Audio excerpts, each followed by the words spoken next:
بسم اللہ الرحمن الرحیم۔ السلام علیکم۔ برے سلوک کا بہترین جواب اچھا سلوک ہے، اور جہالت کا بہترین جواب خاموشی۔ رشتے جب ٹوٹنے پہ آ جائیں تو اچھائیاں اچانک غائب اور برائیاں ایک ایک کر کے سامنے آنا شروع ہو جاتی ہیں۔ عزت تو سب کو چاہیے، لیکن لوگ واپس دینا بھول جاتے ہیں۔ یہ مت سوچیں کہ چھوٹا نصیحت کر رہا ہے، میں بڑا ہو کے کیسے مانوں۔ نہیں، یہ اللہ کا چناؤ ہے، جس کی زبان سے چاہے حق جاری کر دے۔ اس لیے اکڑ میں نہ رہیں، اللہ کے لیے جھک جائیں۔ اللہ تعالیٰ آپ کو اور آپ کے تمام اہل و عیال کو اپنے حفظ و امان میں رکھے۔ اللہ تعالیٰ ہم سب کو نیکی کی ہدایت دے اور اپنے نیک بندوں میں شامل کرے۔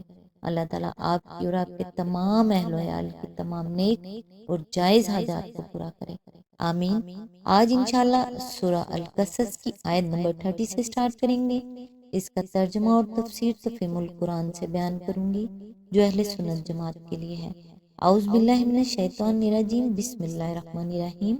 وہاں پہنچا تو وادی کے داہنے کنارے پر مبارک خطے میں ایک درخت سے پکارا گیا کہ اے موسیٰ، میں ہی اللہ ہوں، سارے جہاں والوں کا مالک۔ اس کی تفسیر ہے، یعنی اس کنارے پر جو حضرت موسیٰ علیہ السلام کے داہنے ہاتھ کی طرف تھا، یعنی اس خطے میں جو نور تجلی سے روشن ہو رہا تھا۔ آیت نمبر 31۔ اور حکم دیا گیا کہ پھینک دے اپنی لاٹھی۔ جو ہی کہ موسیٰ نے دیکھا کہ وہ لاٹھی سانپ کی طرح بل کھا رہی ہے، تو وہ پیٹھ پھیر کر بھاگا اور اس نے مڑ کر بھی نہ دیکھا۔ ارشاد ہوا، موسیٰ پلٹ آ اور خوف نہ کر، تو بالکل محفوظ ہے۔ آیت نمبر 32۔ اپنا ہاتھ گریبان میں ڈال، چمکتا ہوا نکلے گا بغیر کسی تکلیف کے، اور خوف سے بچنے کے لیے اپنا بازو بھینچ لے۔ یہ دو روشن نشانیاں ہیں تیرے رب کی طرف سے فرعون اور اس کے درباریوں کے سامنے پیش کرنے کے لیے، وہ بڑے نافرمان لوگ ہیں۔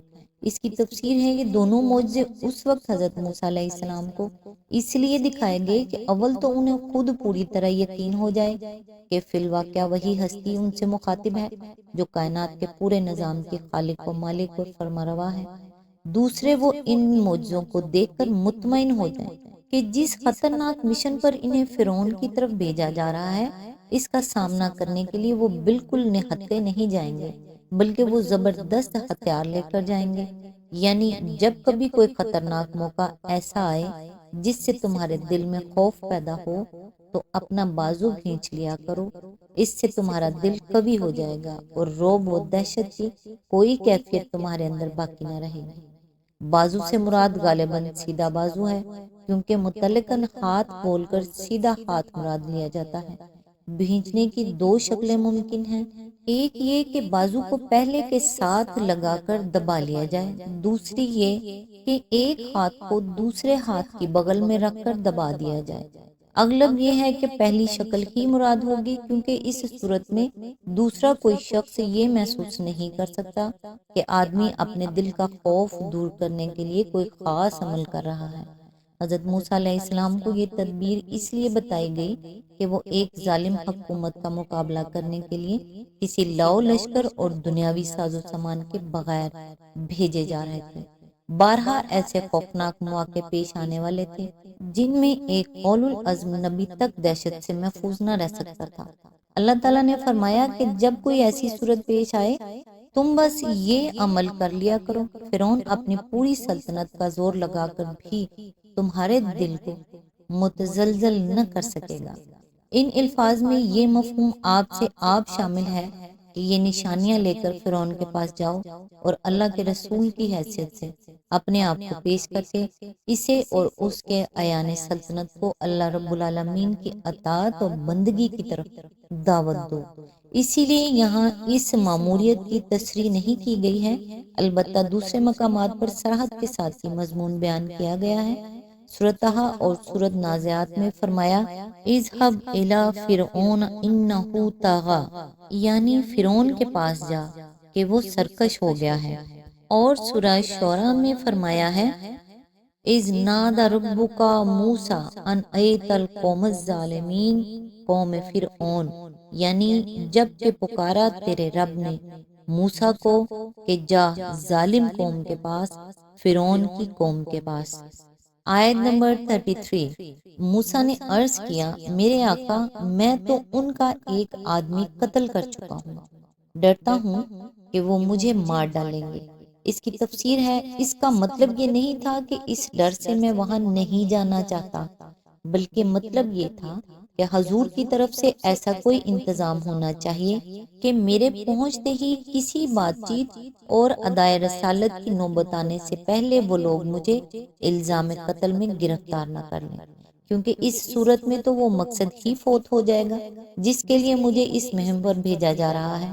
بعد کی عبارت سے یہ بات خود واضح ہو جاتی ہے کہ حضرت موسیٰ علیہ السلام کی اس گزارش کا یہ مدعا ہرگز نہیں تھا کہ وہ ڈر کے مارے نبوت کا منصب قبول کرنے اور فرعون کے ہاں جانے سے انکار کرنا چاہتے تھے۔ آیت نمبر 34، اور میرا بھائی ہارون مجھ سے زیادہ زبان آور ہے، اسے میرے ساتھ مددگار کے طور پر بھیج تاکہ وہ میری تائید کرے، مجھے اندیشہ ہے کہ وہ لوگ مجھے جھٹلائیں گے۔ آیت نمبر 35، فرمایا ہم تیرے بھائی کے ذریعے سے تیرا ہاتھ مضبوط کریں گے اور تم دونوں کو ایسی ستوت بخشیں گے کہ وہ تمہارا کچھ نہ بگاڑ سکیں گے، ہماری نشانیوں کی زور سے غلبہ تمہارا اور تمہارے پیروں کا ہی ہوگا۔ اس کی تفسیر ہے اللہ تعالیٰ کے ساتھ حضرت موسیٰ علیہ السلام کی اس ملاقات اور گفتگو کا حال اس سے زیادہ تفصیل کے ساتھ سورۃ طٰہٰ آیت نمبر 9 to 48 میں بیان ہوا ہے۔ قرآن مجید کے اس بیان کا جو شخص بھی اس داستان سے مقابلہ کرے گا جو اس سلسلے میں بائبل کی کتاب خروج باب 3 اور 4 بیان کی گئی ہے، وہ اگر کچھ ذوق سلیم رکھتا ہو تو خود محسوس کر لے گا کہ ان دونوں میں سے کلام الہی کون سا ہے اور انسانی داستان گوئی کا اطلاق کس پر ہوتا ہے۔ نیز وہ اس معاملے میں بھی بآسانی رائے قائم کر سکے گا کہ آیا قرآن کی یہ روایات معاذ اللہ بائبل اور اسرائیلی روایات کی نقل ہے یا وہ خدا خود اصل واقعہ بیان فرما رہا ہے جس نے حضرت موسیٰ علیہ السلام کو باریاب فرمایا تھا۔ مزید تشریح کے لیے ملاحظہ ہو تفہیم القرآن جلد 3 سورۃ طٰہٰ حاشیہ نمبر 19۔ آیت نمبر 36، پھر جب موسیٰ ان لوگوں کے پاس ہماری کھلی کھلی نشانیاں لے کر پہنچا تو انہوں نے کہا کہ یہ کچھ نہیں ہے مگر بناوٹی جادو، اور یہ باتیں تو ہم نے اپنے باپ دادا کے زمانے میں کبھی سنی ہی نہیں۔ اس کی تفسیر ہے اصل الفاظ ہیں سحر مفترا، یعنی افطرا کیا ہوا جادو۔ اس افطرا کو جھوٹ کے معنی میں لیا جائے تو مطلب یہ ہوگا کہ یہ لاٹھی کا اژدہا بننا اور ہاتھ کا چمک اٹھنا نفس شے میں حقیقی تغیر نہیں ہے بلکہ محض ایک نمائشی شعبدہ ہے جسے یہ شخص معجزہ کہہ کر ہمیں دھوکہ دے رہا ہے، اور اگر اسے بناوٹ کے معنی میں لیا جائے تو مراد یہ ہوگی کہ یہ شخص کسی کرتب سے ایک ایسی چیز بنا لایا ہے جو دیکھنے میں لاٹھی معلوم ہوتی ہے مگر جب یہ اسے پھینک دیتا ہے تو سانپ نظر آنے لگتی ہے، اور اپنے ہاتھ پر بھی اس نے کوئی ایسی چیز مل لی ہے کہ اس کی بغل سے نکلنے کے بعد وہ یکا یک چمک اٹھتا ہے۔ یہ مصنوعی طلسم اس نے خود تیار کیا ہے اور ہمیں یقین یہ دلا رہا ہے کہ یہ معجزے ہیں جو خدا نے اسے عطا کیے ہیں۔ اشارہ ہے ان باتوں کی طرف جو تبلیغ رسالت کے سلسلے میں حضرت موسیٰ علیہ السلام نے پیش کی تھی۔ قرآن مجید میں دوسرے مقامات پر ان باتوں کی تفصیل دی گئی ہے۔ سورہ النازعات میں ہے کہ حضرت موسیٰ علیہ السلام نے اس سے کہا هل لک الی ان تزکی واہدیک الی ربک فتخشی، یعنی کیا تو پاکیزہ روش اختیار کرنے پر آمادہ ہے اور میں تجھے تیرے رب کی راہ بتاؤں تو خشیت اختیار کرے گا۔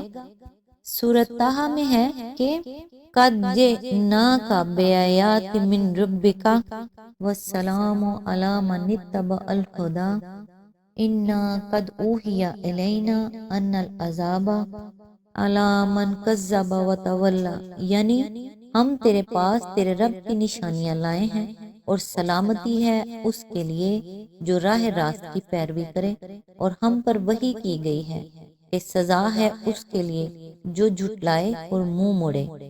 اور انا رسول ربک فارسل معانا بنی اسرائیل، یعنی ہم تیرے رب کے پیغمبر ہیں، تو ہمارے ساتھ بنی اسرائیل کو جانے دے۔